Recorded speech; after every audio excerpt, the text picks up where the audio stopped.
Choice Recycling Company.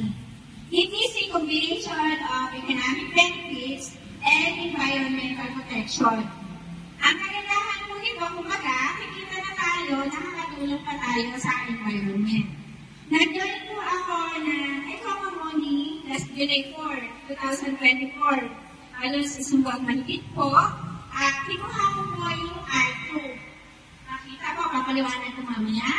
1,200 yung puhunan, ang daily income po ay 30 pesos. Okay po? Susunod ko pong kinuha ng July 16, nag-upgrade po ako. Kinuha ko po yung R4, which is 8,000.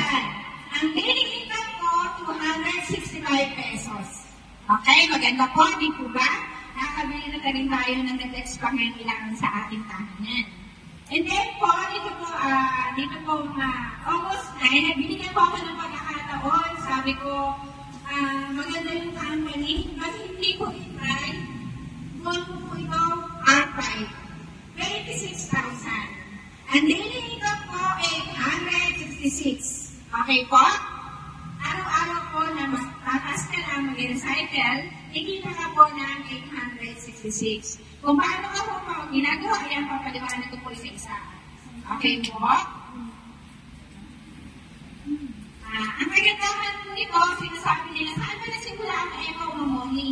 Ang Ecomamoni po nag-start po sa United States ng 2020, dito po sa Pilipinas, April 2024. Ano po ibig sabihin nito? Pioneer po ang company natin. Hindi po ba sarap sumali kapag pioneer ang company? Ang kagandahan po nito, nakakatulong pa tayo sa environment.